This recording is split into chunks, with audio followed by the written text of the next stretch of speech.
It's time for a new adventure from Ride On with Friends.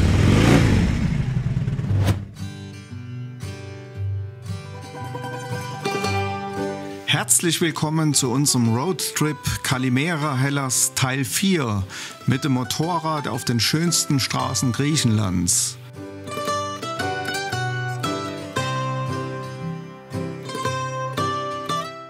Im letzten Teil sind wir von Klypha über Euböa bis nach Athen und dann entlang des Korinthischen Golfes bis nach Naupaktos gefahren. Das Video hierzu habe ich dir rechts oben nochmals verlinkt. In dieser Episode fahren wir gemeinsam über die Rio-Andirio-Brücke auf den Peloponnes. Und zwar werden wir zunächst im Uhrzeigersinn die Insel umrunden, vom Daumen bis zum Zeigefinger. Immer auf der Suche nach den schönsten Motorradstrecken. Viel Spaß dabei!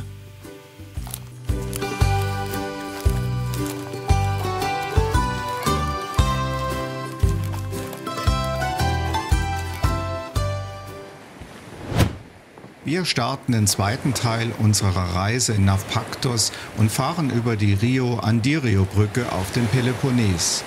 An der Nordküste entlang geht es zunächst über die mautpflichtige Küstenstraße etwa 150 Kilometer bis nach Korinth. Danach führt uns die Route nur noch über sehr kleine, aber kurvenreiche und verkehrsarme Straßen bis nach Galatas, unserem Tagesziel, das wir am späten Nachmittag nach insgesamt 270 Kilometer Fahrstrecke erreichen. Von der Burg Naupaktos konnte man auch schon am Vortag erahnen, wo die Reise am frühen Morgen hinführt. Die Festung steht imposant auf einem Hügel, von dem man aus die Meerenge am Eingang des Korinthischen Golfs und in der Mitte des Ionischen Meeres überblicken kann. Aber auch unser hoteleigener Strand vom Hotel Lepanto eröffnet uns morgens nach Sonnenaufgang einen fantastischen Blick. Es wird nun aber Zeit, dass wir nach dem Frühstück uns mit den bepackten Motorrädern auf den Weg machen.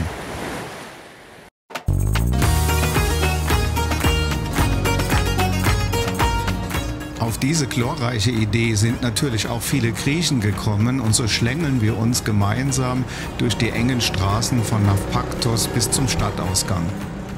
Vielleicht sollte ich noch erwähnen, dass wir zuvor die Maschinen für 1,88 € je Liter vollgetankt haben. Das sollte bis Galatas reichen.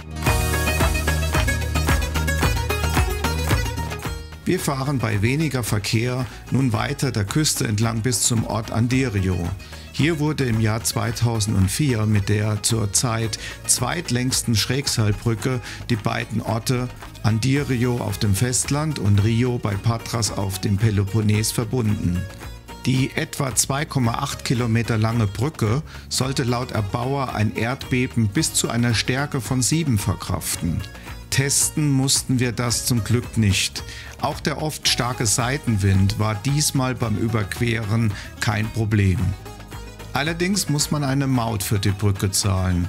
Für ein Motorrad werden zurzeit 2 € verlangt und das ist für eine so tolle Überfahrt mit Aussicht sehr moderat.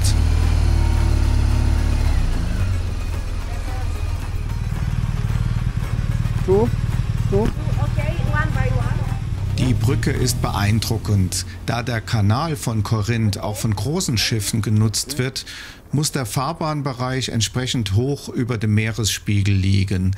Die Durchfahrtshöhe für die Schiffe beträgt in der Mitte 52 Meter.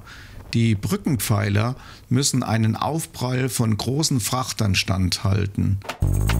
Beeindruckend ist das Ganze konstruiert und gigantisch in den Ausmaßen sind die Pfeiler der Brücke. Sie sind insgesamt 265 Meter hoch, wobei sie 160 Meter über die Wasseroberfläche ragen. Die Basis dieser Pfeiler ist der Fuß mit einem Durchmesser von 90 Metern.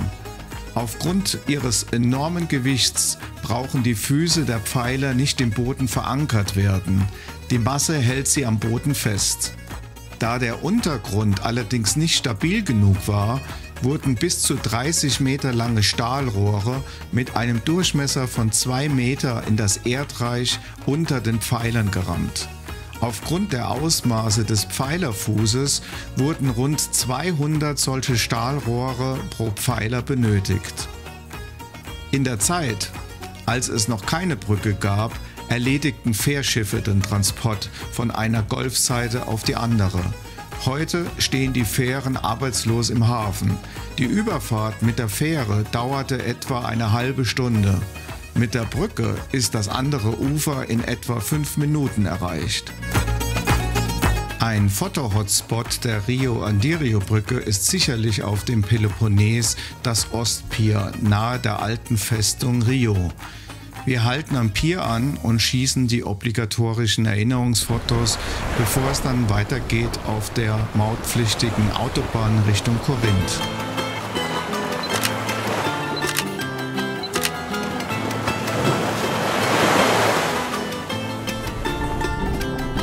Noch ein letzter Blick auf die Meerenge des Korinthischen Golfs und dann fahren wir, um Kilometer zu machen, die nächsten 120 Kilometer auf der mautpflichtigen Autobahn nach Korinth. Es ist keine typische Autobahn, da man direkt an der Küste zum Golf von Korinth entlang fährt und bei sehr wenig Verkehr mit tollen Ausblicken auf die schon nahen Berge belohnt wird. Mein Klugscheißer-Smartphone meint übrigens, dass der Name der Halbinsel Peloponnes von der mythologischen Gestalt Pelops hergeleitet ist, der ein Sohn des sagenhaften Königs Tantalos war. Der zweite Teil des Namens ist das griechische Wort für Insel, Nessos. Wörtlich bedeutet der Name also Insel des Pelops. Wir haben nun auf der griechischen A8 die Abfahrt nach Korinth, der drittgrößten Stadt der Peloponnesischen Halbinsel, erreicht. Wildblühende Oleander säumen den Weg zum berühmten Kanal von Korinth. Er soll neben der Akropolis in Athen die meistbesuchte Sehenswürdigkeit Griechenlands sein.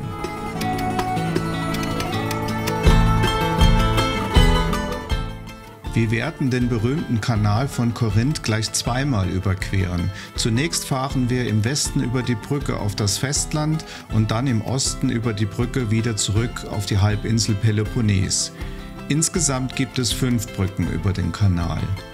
Zum Kanal von Korinth gibt es einiges zu berichten und vieles zu bestaunen.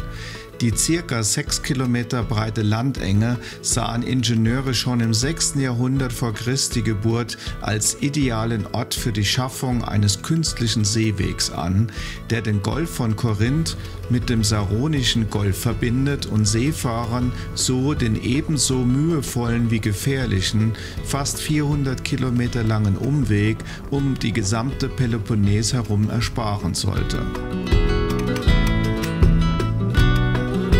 Obwohl die alten Griechen schon seit Jahrtausenden träumten, ließ sich tatsächlich erst in der Neuzeit zwischen 1891 und 1893 das Vorhaben realisieren.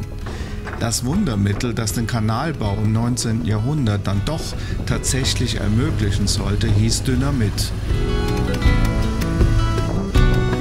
Der revolutionäre Sprengstoff wurde erst im Jahre 1867 von Alfred Nobel erfunden. Mit Hilfe von Dynamit, einer sehr sorgfältigen Planung und zahlreichen Arbeitern gelang der Kanalbau letztendlich in einer Rekordbauzeit von weniger als 3 Jahren. Am besten kann man den Kanal und letztendlich die aus Fels gehauene bis 84 Meter hohen Wände auf einer der Ostbrücken westlich der Autobahnbrücke bestaunen. Ein wahrlich imposanter Anblick. Der Kanal hat eine konische Form, baubedingt ist er unten deutlich schmaler als oben. Die Breite am Grund beträgt nur 21 Meter, an der Wasseroberfläche 24 Meter und oben 75 Meter. Weil der Kanal so schmal ist, ist er für die durchfahrenden Schiffe eine Einbahnstraße. Die Einfahrt wird vom Hafenamt des Isthmus über eine Ampel geregelt. Die Passage dauert in der Regel eine halbe Stunde.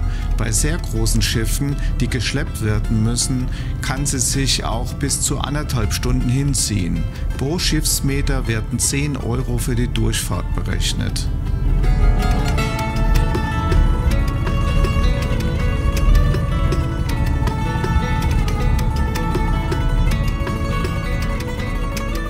Durch die Weiterentwicklung der Schifffahrt hat der Kanal inzwischen seine einstige Bedeutung längst verloren, nicht aber seine touristische Anziehungskraft, die noch immer für das relativ hohe Verkehrsaufkommen des Seewegs verantwortlich ist.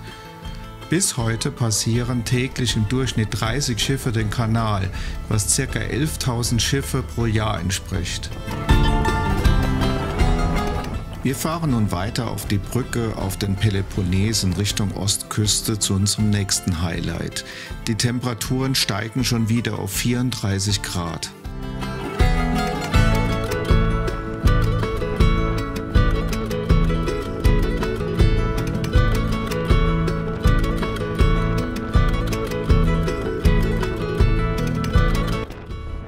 Kaum sind wir gestartet, wird an der nächsten Kreuzung in Richtung Epidaurus die Straße zum Kanal gesperrt und die Fahrzeuge zur Kontrolle angehalten. Im Rückspiegel sehe ich sogar schweres Gerät im Anmarsch. Da wir offensichtlich nicht zur Zielgruppe gehören, können wir unbehelligt auf unserer geplanten Route weiter in das südlich von Korinth gelegene Wein- und Olivenanbaugebiet fahren und auch der Mittagshitze etwas in höheren Lagen entkommen.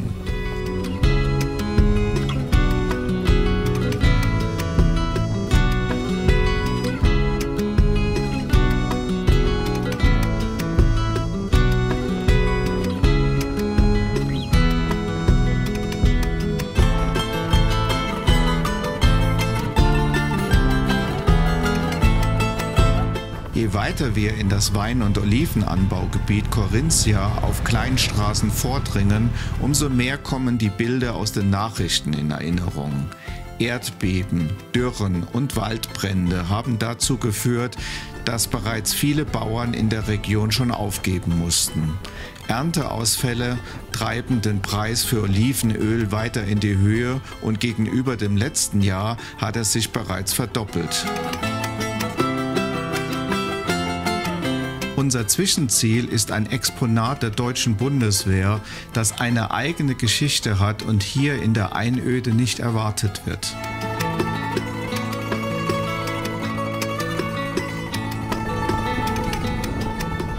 Und da steht er endlich mitten in der Pampa, das Geschenk der deutschen Bundeswehr an die griechische Armee, der Starfighter von Moni Taxiachon. Auf einer Säule etwa 12 Kilometer südöstlich von Korinth kann man den Starfighter in den Farben der griechischen Luftwaffe aus unmittelbarer Nähe betrachten. Bei dem Flugzeug handelt es sich um eine F-104, die ihren Erstflug bereits 1965 absolvierte. Das Triebwerk stammt übrigens aus dem BMW-Triebwerksbau bzw. der heutigen MTU Aero Engines in München. Nachdem das deutsche Marinefliegergeschwader in Eggebeck bei Flensburg die Maschine ca. 3000 Flugstunden geflogen ist, stellten die deutschen Streitkräfte das Flugzeug 1986 außer Dienst und lagerten es ein. Noch im gleichen Jahr übergab Deutschland den Starfighter an die griechische Luftwaffe. Die Griechen flogen dann den Jet bis 1992, ehe das Flugzeug aus dem aktiven Flugbetrieb genommen wurde. Zunächst diente es dann der griechischen Luftwaffe in Athen für Unterrichtszwecke. Im Juni 2009 transferierte man das Flugzeug schließlich hierher, um es auf einer Säule aufzustellen. Dort dient es seither als Denkmal für einige hier geborene Piloten der griechischen Luftwaffe, die während ihres Dienstes bei Abstürzen ums Leben kamen. Mit dem Gedenken an die vielen Piloten, die mit dem Starfighter ums Leben kamen, fahren wir durchs kurvenreiche Hinterland nun weiter bis zur Küstenstraße.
Angekommen in Epidaurus suchen wir nach dem gleichnamigen Amphitheater.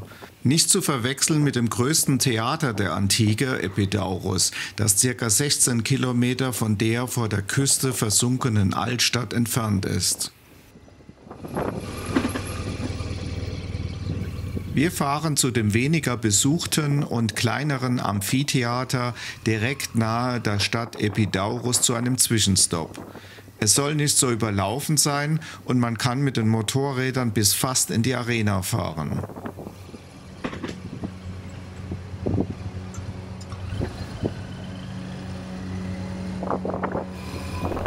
Naja, ein kleiner Zaun verwehrt uns doch den Zugang mit den Motorrädern.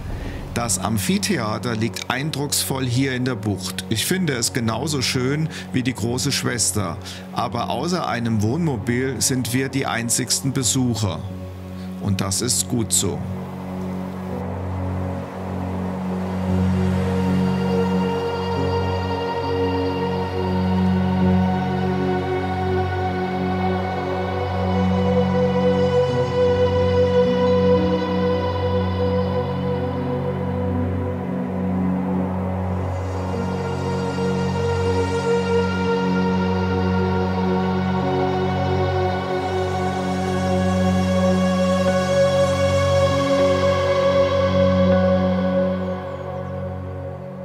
Wir sind ja zum Motorradfahren hier und wir verlassen dann wieder Epidaurus bei mittlerweile 35 Grad und fahren die Küstenstraße weiter zu einem tollen Aussichtspunkt bei dem nahegelegenen Kolyaki.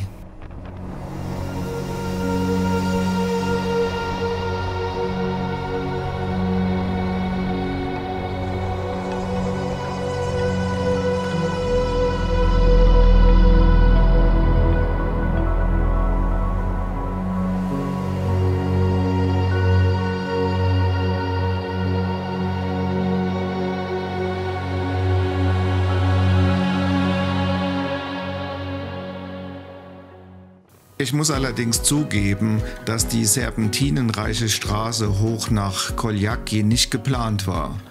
Ich habe schlichtweg beinahe die Abfahrt verpasst.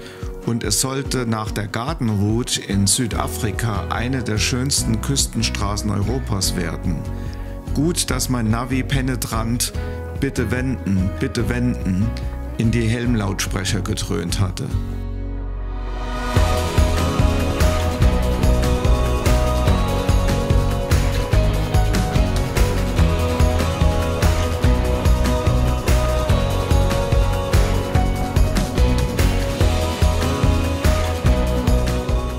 Und hier geht es nun auf die wunderschöne Oleanderstraße bis nach Kaloni und weiter nach Galatas.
Ich glaube, hier wurde der Spruch Urlaub für die Augen erfunden.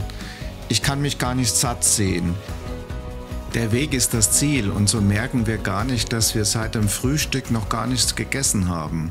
Über Funk verabreden wir uns, dass wir zum Hotel nach Galatas fahren und erst am Abend zum Essen gehen.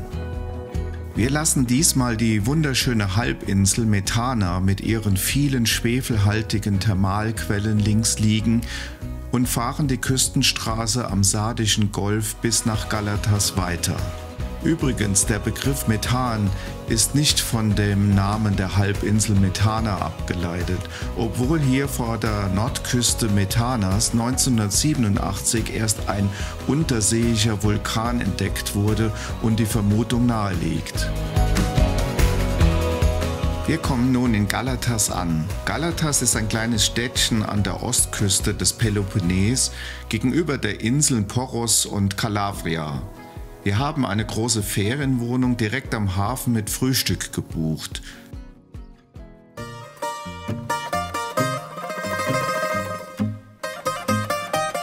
Galatas hat eine sehr schöne Promenade mit vielen kleinen Geschäften, die zum Bummeln einladen. Ein kurzer Sprung in den Sardonischen Golf bietet sich hier leider nicht an. Der Strand ist auch nicht fußläufig zu erreichen.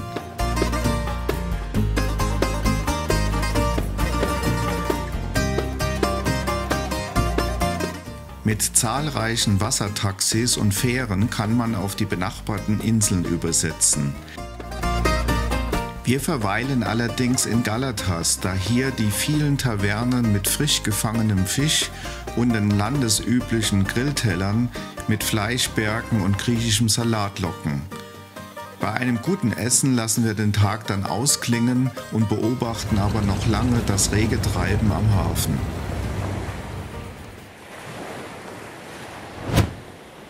Am Tag 14 unserer Reise soll es rund 315 Kilometer um den Argolischen Golf bis nach Monemvasia gehen. Das heißt vom Daumen des Peloponnes im Regionalbezirk Argolis am Sardonischen Golf bis zum Zeigefinger im Bezirk Lakonien am Myrtäischen Meer.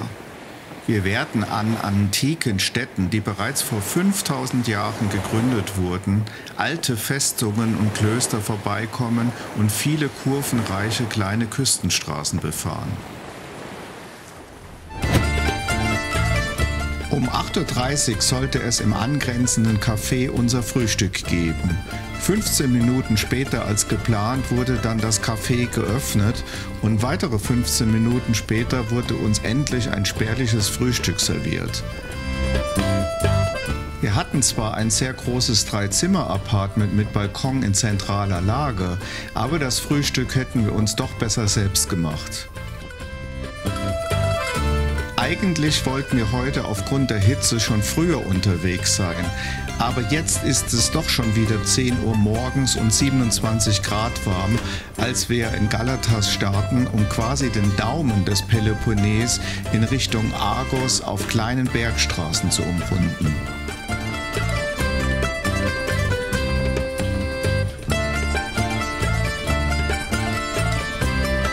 Nach dem Hafen und der Promenade in Galatas führt uns eine kurvige, sehr empfehlenswerte geteerte Motorradstrecke ganz in den Süden der Halbinsel.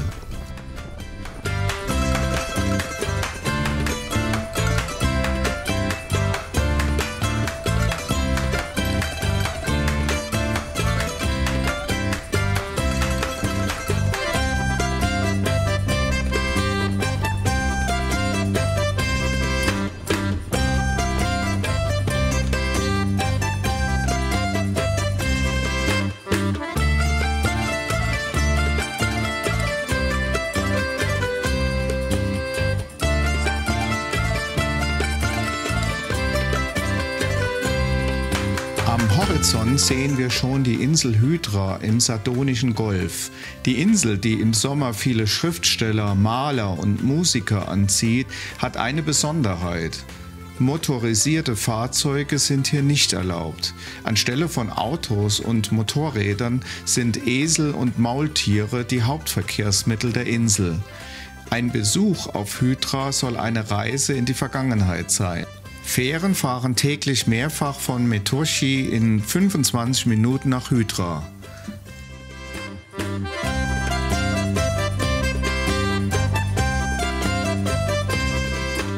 Während andere die Ruhe genießen, genießen wir den Sound unserer Boxermotoren an der Küstenstraße entlang bis nach Termisia, wo wir dann einen Abstecher in das bergige Hinterland machen wollen.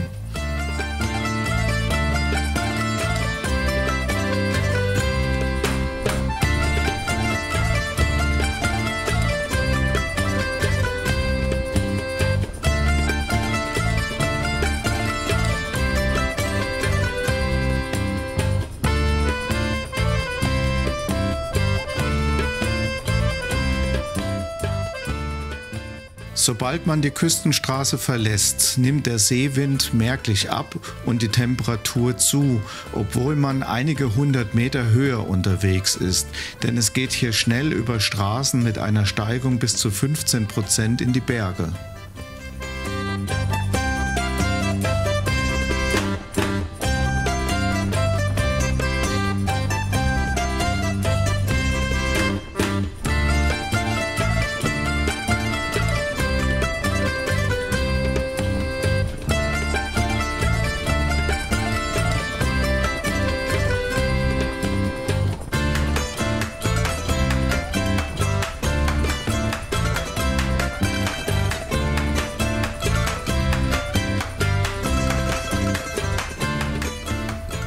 Wir saugen die Landschaft auf und cruisen ohne Hektik alleine mit unseren Motorrädern wieder aus dem Landesinneren zurück an die Küstenstraße in Richtung Vivari und seiner Lagune. Das kleine Fischerdorf Vivari liegt in einer natürlichen Bucht am Argolischen Golf und ist rund 10 Kilometer von Nafplio entfernt. Die Mittagshitze zwingt uns zu einer kleinen Rast in dieser idyllischen Bucht.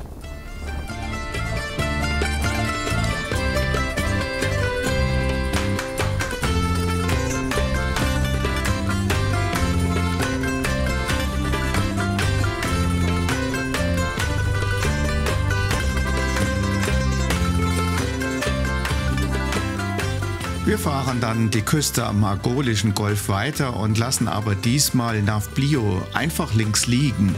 Wer noch nicht dort war, sollte sich unbedingt die Barockfestung Palamidi und 2 bis 3 Stunden Besuchszeit einplanen oder noch besser gleich in Nafplio übernachten. Nafplio gilt nämlich als eine der schönsten Städte in ganz Griechenland und war einst die erste Hauptstadt des modernen Griechenlands. Auch die nahegelegene antike Stadt Argos ist sehr lohnenswert. Wir fahren hingegen weiter nach Neokios über den Myli-Strand und bis zur Westküste des Argolischen Golfes.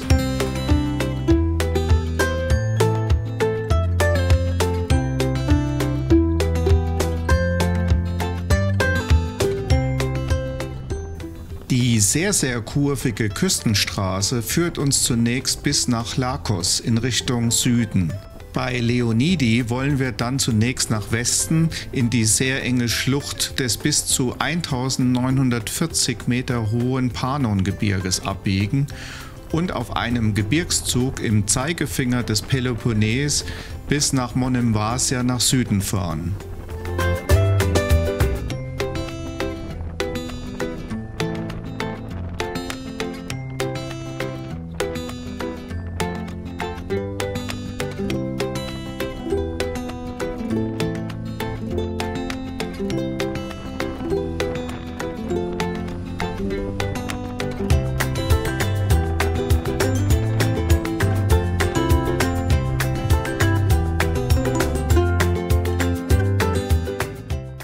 Wir fahren jetzt in das Panon-Gebirge.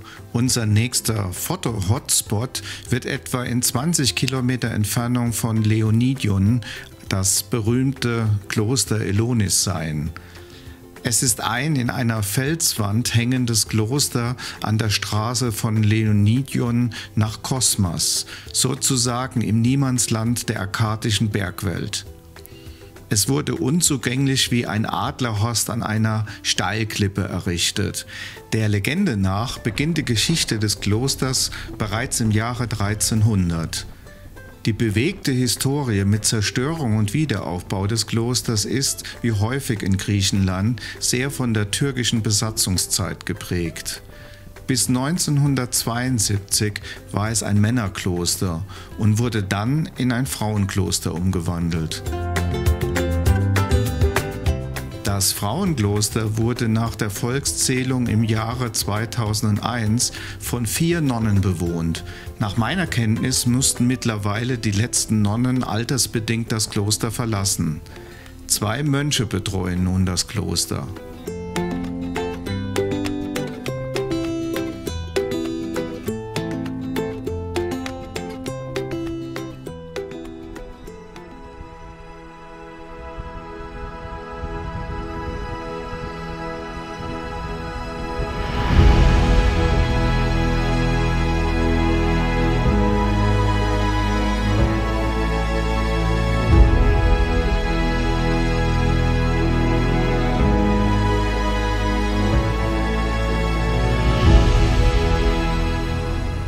Bevor man das im 16. Jahrhundert errichtete Kloster erreicht, geht es in Serpentinen immer weiter durch die einsame Region des Panongebirges hinauf.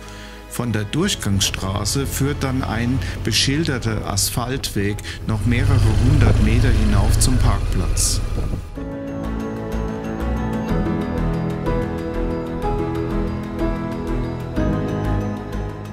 Da das Kloster heute geschlossen ist, sparen wir uns die letzten Meter zu Fuß bis zum Eingang. Wir sind ja auch zum Motorradfahren hier und der kleine Hunger meldet sich auch schon. Wir folgen der kurvenreichen Straße bis nach Kosmas. Das Dorf liegt an einem Hang des Panongebirges und wegen seiner erhöhten Lage und dem Panoramablick auf die umliegende Landschaft wird es der Balkon von Kynoria genannt. Kynoria ist übrigens der Name sowohl der heutigen Gemeinde als auch des antiken Bezirks in diesem Teil des Peloponnes. Die Straße führt zu einem bezaubernden Kopfsteinpflasterplatz, wo die Tische traditioneller Tavernen und Cafés im Schatten hoher Kastanienbäumen stehen.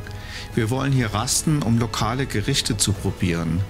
Kosmas steht auch als traditionelle Siedlung mit Steinhäusern und Kirchen in ihrer ursprünglichen Architektur unter Denkmalschutz. Das Dorf verfügt trotz seiner isolierten Lage sogar über eine Schule. Auch hier holt uns die Geschichte des Zweiten Weltkrieges ein, denn das Dorf wurde von den deutschen Truppen zerstört. Dies war eine Vergeltungsmaßnahme, weil hier italienische Soldaten von Partisanen überfallen worden sind. Die Gastfreundschaft der Griechen ist aber wie überall auch hier sehr herzlich. Wir genießen die lokalen Spezialitäten und auch die kühle, frische Luft unter den Kastanien.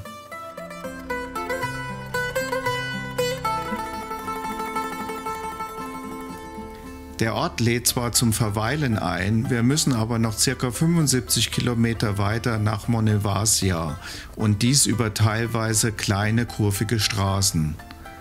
Die Straße nach Kosmas ist ein Geheimtipp für Motorradfahrer und sollte auch auf jeder Bucketlist stehen. Unbedingt hier in einem der Tavernen oder Cafés rasten.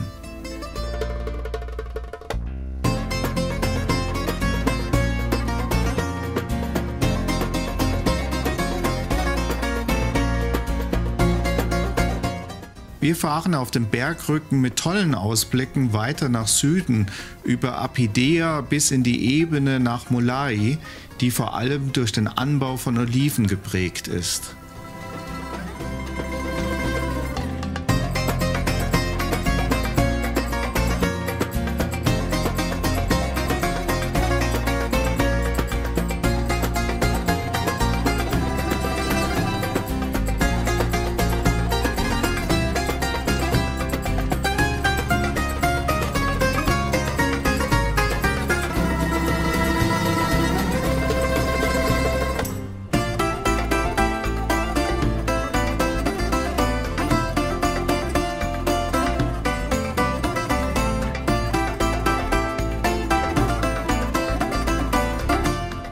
Endlich, die letzten 6 Kilometer fahren wir wieder direkt am Myrtoischen Meer entlang.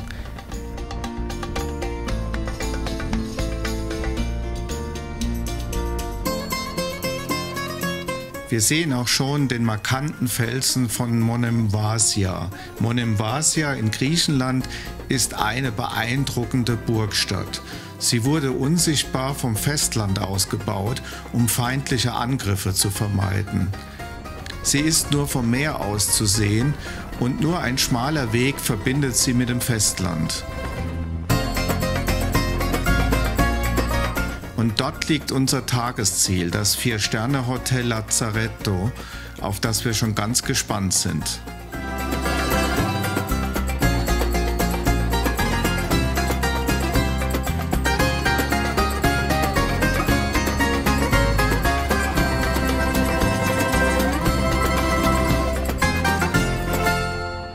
Monemvasia, Malvasia oder einfach der Felsen. Im Griechischen bedeutet das Wort Mone einzeln, während Embasia Eingang bedeutet. Es ist jedoch auch als Malvasia, das Gibraltar des Ostens oder der Felsen bekannt. Letzteres ist auch auf die besondere Lage zurückzuführen, denn der Ort ist auf einem 300 Meter hohen und knapp 2 Kilometer langen Felsen erbaut und befindet sich auf einer steilen, felsigen Insel, die durch die niedrige Brücke mit der Küste Lakoniens verbunden ist. Abgesehen von der Schönheit der Stadt ist auch der Fels selbst sehr malerisch, mit Farben, die zwischen Grau- und Rosatönen liegen. Wir werden jetzt erst einmal hier im Hotel einchecken, dann ins mittlerweile warme Meer springen und am Abend die schöne Altstadt und Burg von Monemvasia erkunden.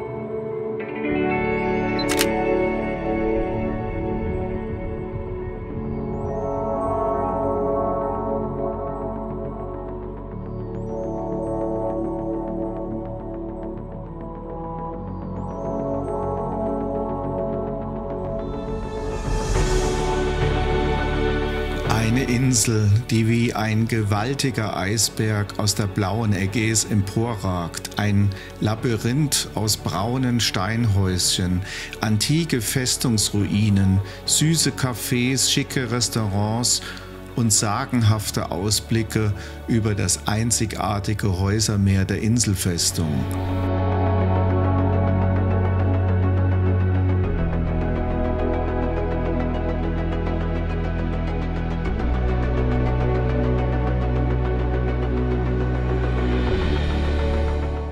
Monemvasia ist einer der romantischsten Orte des Landes. Man sollte mehr als eine Nacht hier übernachten. Das Städtchen wird in eine Upper Town und eine Lower Town unterteilt.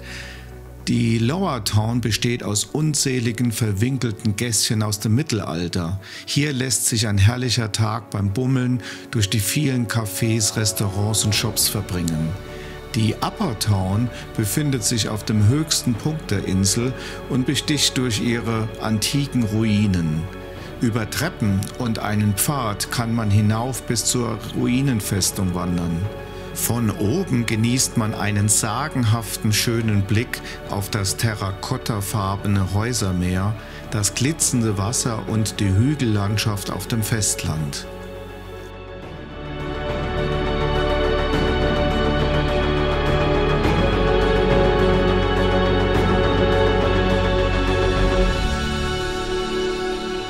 Vom Hotel aus bis in die Altstadt von Monemvasia sind es zu Fuß nur wenige Minuten. Der Eingang in die untere Stadt erfolgt über ein altes Stadttor. Damit man einen Eindruck von den vielen verwinkelten Gassen bekommt, erkundigen wir die untere und obere Stadt und schauen uns nach einer Taverne für das Abendessen bei einem schönen Sonnenuntergang um.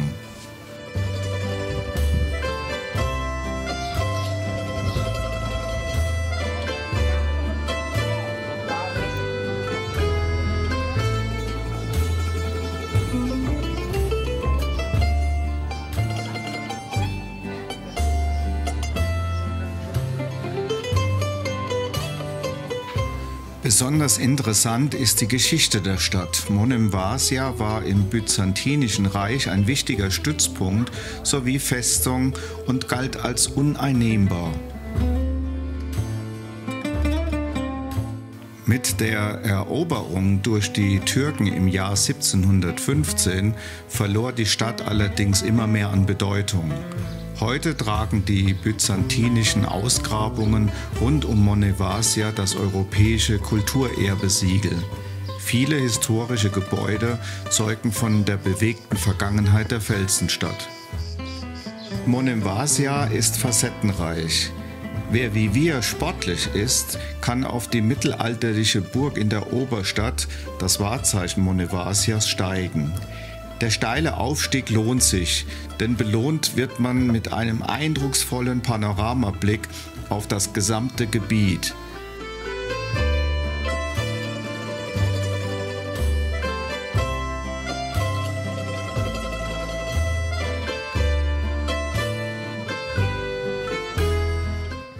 Die strategisch gute und leicht zu verteidigende Lage machte Monemvasia im 13. Jahrhundert zu einem führenden Seehafen am Peloponnes. Doch die einzigartige Lage erschwerte zugleich aber auch das tägliche Leben. Wasserquellen gibt es auf der Insel nämlich keine und Lebensmittel konnten auf dem kleinen Eiland auch nur spärlich angepflanzt werden. Das ist heute natürlich anders. Wer lieber gemütlich das mediterrane Flair Griechenlands genießen möchte, anstelle die Burgruine ganz oben zu besichtigen, der verbringt seine Zeit in den vielen Geschäften, Cafés und Restaurants in der Unterstadt. Es gibt sogar Hotels und Ferienwohnungen in der Altstadt. Allerdings muss man dann sein Gepäck zu Fuß transportieren. Und das ist mit dem Motorradanzug bei heißen Temperaturen nicht immer angenehm. Mit den heutigen Eindrücken der tollen Fahrt, dem kristallklaren Meerwasser und der Felsenstadt genießen wir den Sonnenuntergang und planen den nächsten Fahrtag zum Mittelfinger des Peloponnes auf die Halbinsel Mani.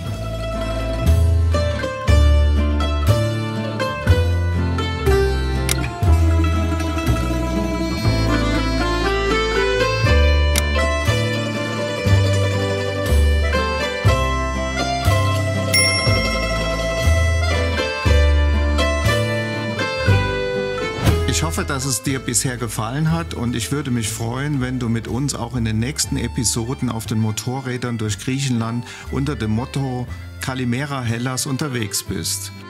Ollata Kalitera.